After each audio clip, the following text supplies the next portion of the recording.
Ahojte, čaute priatelia moji krásni.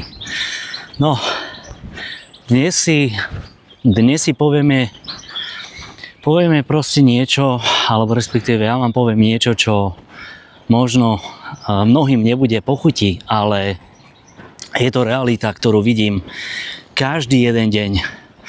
Ľudia prídu, majú problémy, cítia sa zle, ale proste nikto im nehovorí pravdu. A viete, kde je ten najväčší problém? Že celý ten zdravotnícky systém je proste nastavený tak, aby ste boli proste pacient. Áno? Nie, aby ste sa vyliečili, respektíve jedného dňa uzdravili.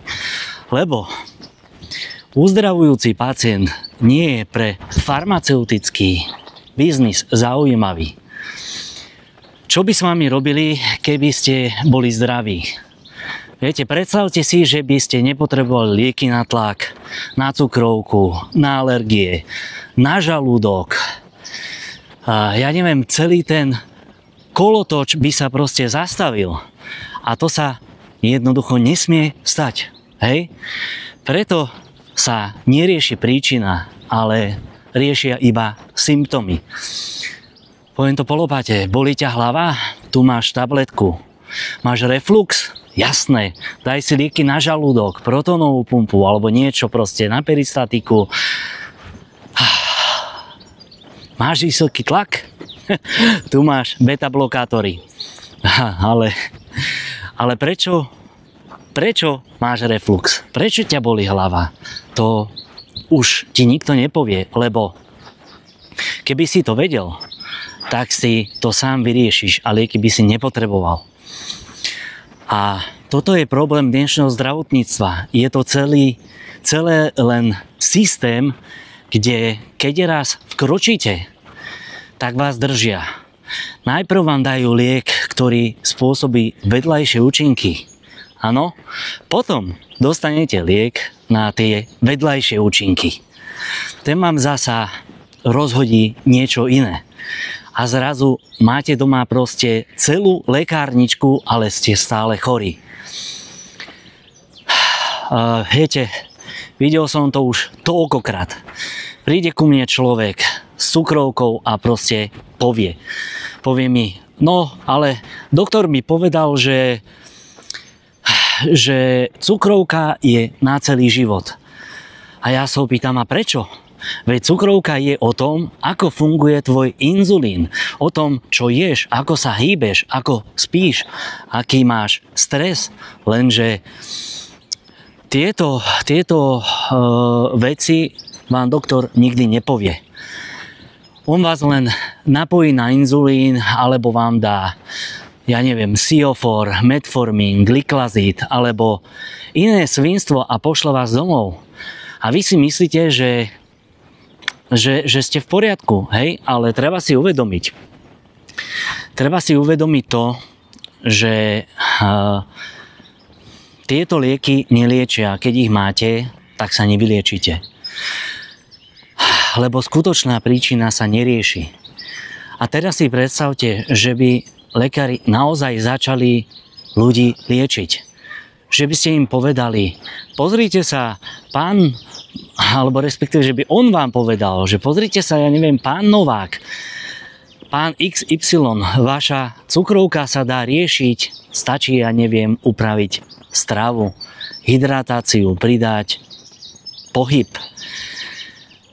riešiť stres, dodať telu to, čo mu naozaj chýba pomocou účinných prírodných látok, prírodných doslova liečiv, alebo vitamínov a minerálov.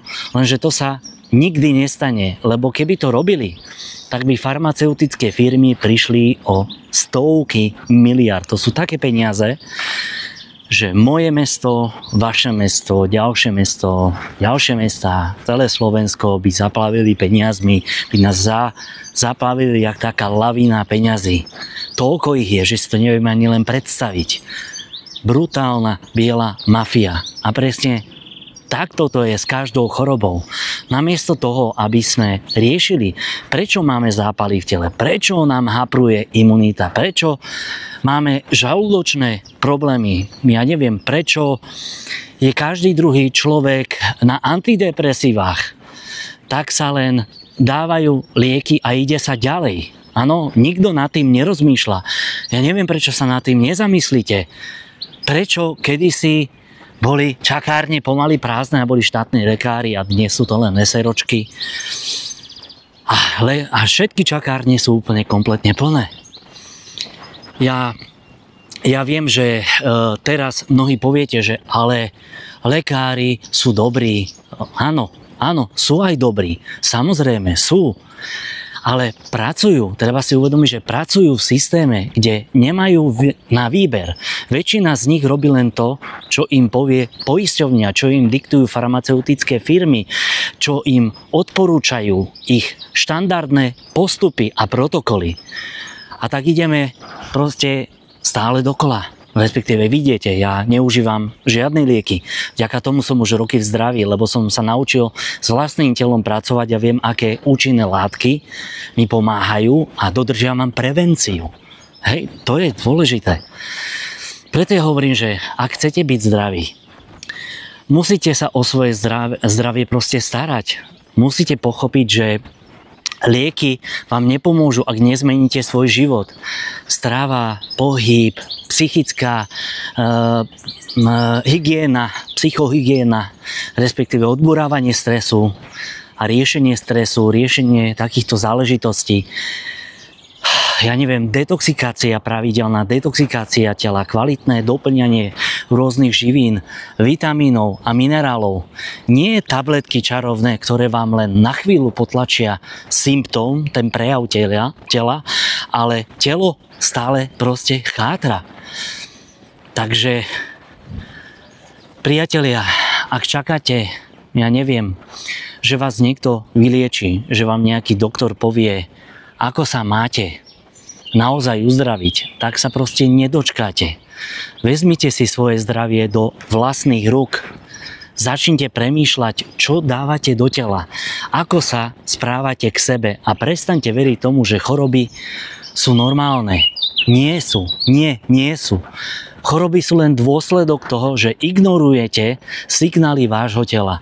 A spoliehate sa na tabletky, čarovné zázračné tabletky, na chémiu, legálne prezentované drogy, ktoré vás nikdy nevyliečia. A to je celá pravda o zdravotníctve. Nie je tu na to, aby vás vyliečilo. Áno, stane sa, že príde k tomu najhoršiemu a vtedy je potrebné aby vás operovali, ale fakt urgentné a napchali liekmi, aby vás udržali pri živote, to je niečo iné. Ale toto tu nie je preto, aby vás to uzdravilo alebo liečilo, vyliečilo.